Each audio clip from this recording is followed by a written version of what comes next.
Welcome. Thank you. You just had a session. Could you shortly introduce yourself? Sure. I'm Weiwei. I'm working at Google for the GA360 product, and I'm the solutions lead on GA360 for the Benelux. Yeah, and you just had a keynote. Yes. Before or after lunch? After lunch, that's better. After lunch. You don't want to be the one, sitting between you. Exactly. Lunch and the audience. Your session was about, I think, very relevant and something a lot of us might be a bit scary or scared about, or maybe trying to handle over the last year. Yeah, or just blocking and ignoring.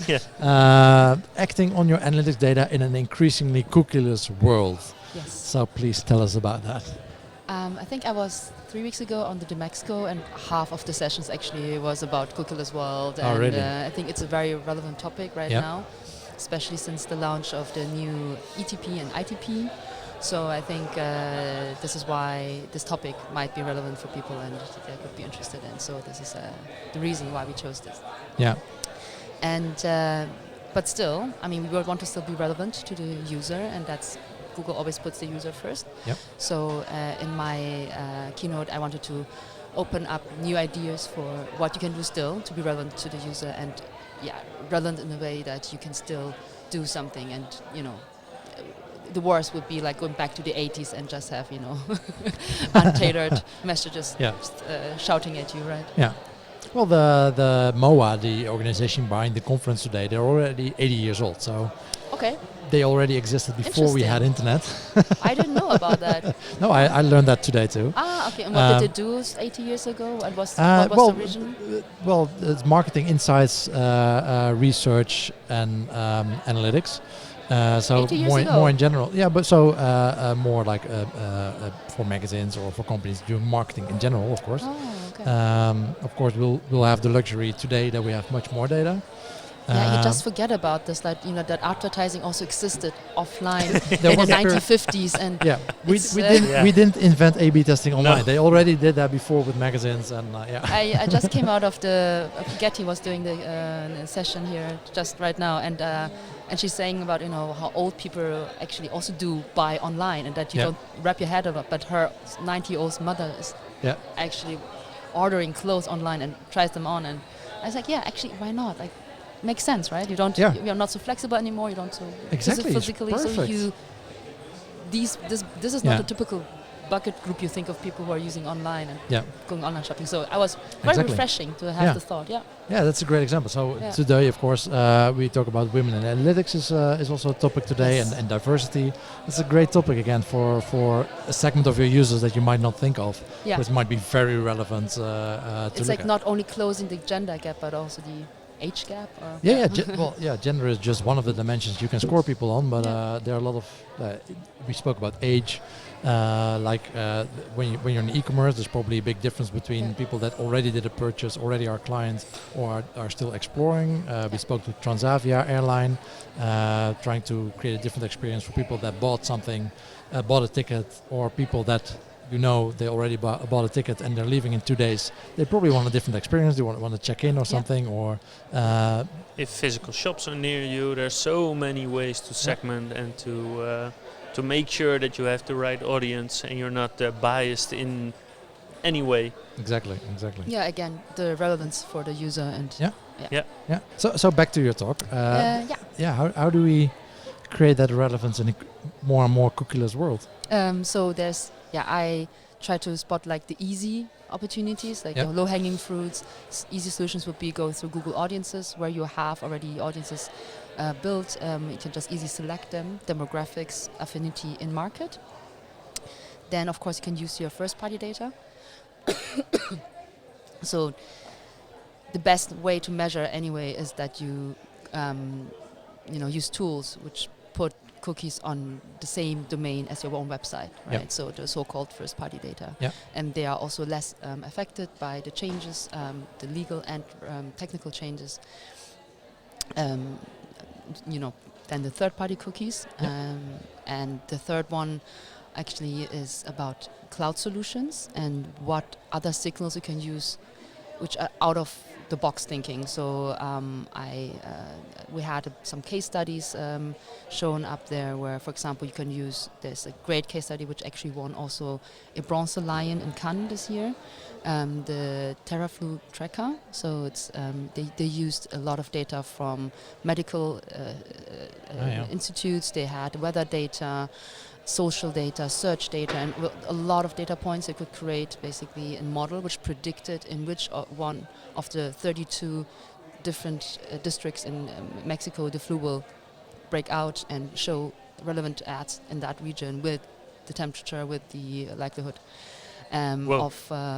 That's and awesome. It's awesome because it is taking data points outside of the cookie world, but then how powerful is that you see, even in a moment where you get sick, or even before you get sick, like it predicts already that this ad could be relevant for you, right? So, and using machine learning, which is the Google Cloud machine learning, which can predict this, and then use GMP, the Google Marketing Platform, to actually activate on that. So, for example, having dynamic creatives where it puts automatically different parts of the creatives. For example, the background of the city you are in, the temperature you are facing right now, using different elements of that in one creative, and doing, I think it was 250 different versions of the ad with a very low budget. I think the whole campaign was only costing 200K, which is very, very low on cost. And if you think about this kind of solution, 5 years ago it would cost probably 10 times, because there wasn't anything like that before. And this easy pieces of Google Cloud Platform together with the Google Marketing Platform, I think this is very powerful, because just the machine power behind that, just this. If you think about this kind of things, 10 years ago people said, "Oh, it's the future," but it's not possible yet. And we are in the future now, where this kind of things are possible, and it's even very easy to start with. So I think this is the last piece which I talked about in terms of solutions, so cloud solutions. Or using Google Cloud API, Vision API, where we can, for example, we had a case study with Unilever in Indonesia that during Ramadan they were looking at all the pictures in Instagram, and they looked at the different products like food, and they could use the most popular food directly in their ad creatives, and saying, "You're looking for velvet cookies, here we have a good recipe for you." And I think this kind of things is very powerful, because it uses much more data from the outside world, and not relying too much on the cookie-based data. Yeah. And also, I think one important part, if you look at the future, and we talk about the future in the sense of how can technology help me staying relevant to the user, how can I still measure, plan, optimize on data, then we definitely need to also talk about the new app and web properties in Google. Yeah. So I also showed a bit of what we can do. It's an open beta, so we encourage everyone to use that and to give us feedback also. And this is also something which we really invest a lot into from the Google Analytics side. So this is definitely our vision of the future, and we will also look into this much more in 2020. So I showed also a couple of features we're planning. It's like a bit of roadmap. We are planning what we can expect 2020 to bring for the app and web properties. So this was also definitely a topic at the end of my keynote. Cool. And does it also integrate in some way with YouTube? It will integrate with, so we are building that product upon Firebase modeling, and everything we have in the product right now, we try to also bring into the new product. So whatever we have on, GA Classic on the web and on Firebase for app, we know which features are popular, which are needed. We will also definitely looking into the integration of all those products into the new app and web properties. For example, next year we have we plan definitely to bring in e-commerce. The integration with DV360, SA360 CM is definitely also in the plans of the next 2 years. And we're gonna look into BigQuery integration. We will talk about LCLAs and all of this. So it's very exciting to be part of the whole story, and to see what the future brings. Is there any known period for the beta? Is that ending? Is there We just try to get as many people as possible on it now. So just have to learn? To learn, exactly. So also part of the new trend words are AI, machine learning, all of this. Yeah. But taking one step back, what is it actually? What is machine learning? What is AI? It can predict, it can make decisions, millions of decisions in a minute where you manually would probably not be able to do. And it learns through examples, right? But that therefore we need data, a lot of, and also not alone the quantity of data, but also the quality of data. So we need as many people as possible to just, try it out, and we can learn from that and make it better. And then that's where we are at the stage right now. So this is why it's an open beta. Everyone can just start on it. No restrictions in how many visitors your site or shop needs, or no, I just have the tagging in place, and also if you are doubting of what we can do, because you have already a very good property, on your web, or and you think about, okay, I don't want to retag. I mean, you can always do dual tagging. Dual tagging is what we recommend. So that's something where you can start off already. So that's available right now. So you can do it today, tomorrow. Exactly. That's definitely something we all need to look in. And also we had just Prolet, another keynote speaker, telling us, that this is going to be the future. So I don't know why we should just ditch universal. No, I mean, it's as I said, there's still some functionality lacking, so we know that. So this is why we don't say. That's why it's a beta, right? That's why it's a beta, exactly. Yeah. So, for example, e-commerce is not there yet. So I think this is a big part of the strategy of a lot of clients, and that's definitely something which you should keep doing, and you should not throw away this. But the move which is upcoming, you should have it in the back of your mind. You should not forget about this, and if possible, start testing that out with like a small branch of your company, or with like a little subgroup of your business, because that is easier. If you do like already the first baby steps, then it's easier to at some point to switch to that. So 2020 sounds like a good year to take the first baby steps. Definitely, right? yes. So 2020 is definitely a year of changes for Google as well. Yeah, and we had several guests today talking about data quality, how important still that is for many companies. While we might feel we need to get out of that stage, we should get out of that stage. But I think it's that way in a lot of digital fields. I mean, with search marketing, we also feel like we can do a lot of things, but still a lot of companies don't have the basics set up properly to get the maximum out of it. And I think Zero is no exception to that. Yeah, and even previously or currently with Google Analytics Universal, you still need to manually add events, right? That might be partially resolved, at least with the new solution. Yes. But still, a lot of people using Universal. Yeah, you still need to some manual work if you want to measure what's relevant for you and how to optimize for it. I mean, we have a podcast about optimization. You need to base that on good quality data. Yes, otherwise definitely. But also just keep in mind, like the way we track with Google Analytics, it is a structure which has been over 10 years on the market. And at that moment when it was launched, there wasn't even an iPhone, there wasn't a smartphone in the world, right? Yeah. So I think Apple exists, like the first smartphone, was it 2007 or so? End of 2007? Apple's, maybe. Yeah, so I think it's... I don't use an iPhone. So. Yeah, but I mean, I remember when I was in university, we had no... it came basically around when it was in school. There was no smartphone, and I think this is what we sometimes forget, how fast-paced everything is. That that smartphones only exist since 12 years. Yeah, and that was not kind of thought through in that moment when it didn't exist. So a lot of things change, and we need to adapt to the change and change our systems with it. So we definitely think that we're going away from the session-based thinking to more user-based thinking, right? So this is like something which is still ingrained, because that's moment of time when it started to be important, and we had only sessions, right? We had hits and sessions only, and now we're moving away from that and having another model. But this is something which is ongoing. This change of environment and the adaptation towards it is always, who is one step ahead, right? Yeah. Yeah, and we had like we just said with MOA, they already exist for 80 years. Yeah. but in digital, we have so much more data, and we can do so much more with it. And like things like machine learning or AI, we now have the data to do that. But we have to grow up fast to actually do something useful with it, and handle the data and tag it correctly. Yeah, it's not about only gathering, but what do you do with that? Yeah. You know, Yeah. can you make smart decisions upon that? And Yeah.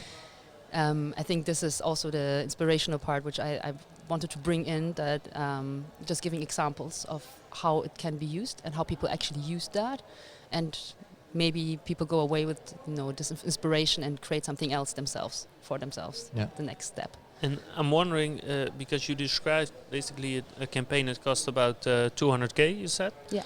Is it Google's goal to reduce the cost of such a campaign like as fast as possible, so as much companies as possible can use it? Or is that... It's always about the user, or in this case also the customer. So it should be something you think it's useful for you, and it can bring the most outcome for you, either as an advertiser or as a user.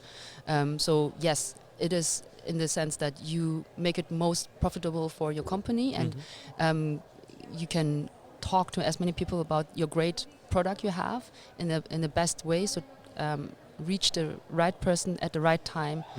In the best manner you can do, right? So, and this is something which I think if you see this kind of ad, you won't feel offended or something. Yeah. Which is like, oh, this is great, actually, right? So it's helpful for me as a user as I see this ad, but also helpful for the advertiser, because he can make smarter decisions. Yeah. And giving everyone this information, basically by predicting it, he can add actually this information towards his his database of users, right? So, but is there like sort of a time frame for when your local butcher shop can use something like this? Right now.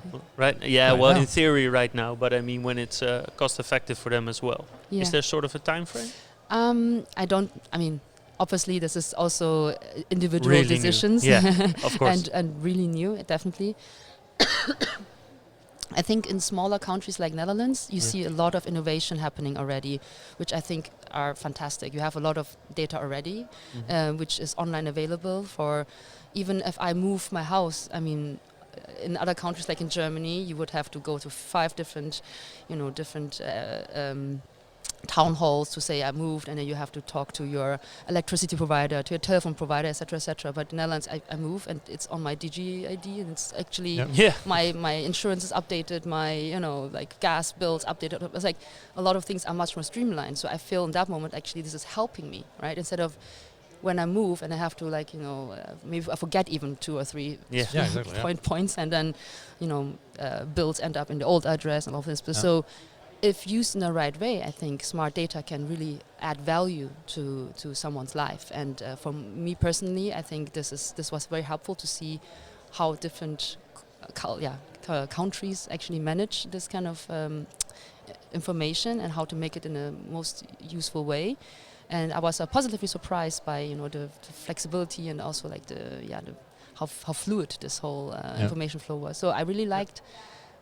In terms of smart data, kind of way how you use this. Yes, it's in the wrong hands, every technology can be misused, but I think in the right hands it can give a lot of value.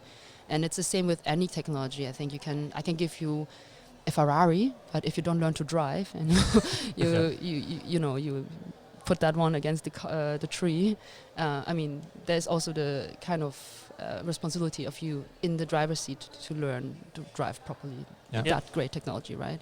So I think this is always the debate, how to make the data smart and how to make it in the best way. That's a good point to all think about, I think. Weiwei, thanks so much. Thank you very much. Thank you thanks for for your having me. session. Thank And you. I'd say have fun the rest of the day. Yes, thanks, you too. Thank you. Bye. Bye-bye. Bye-bye.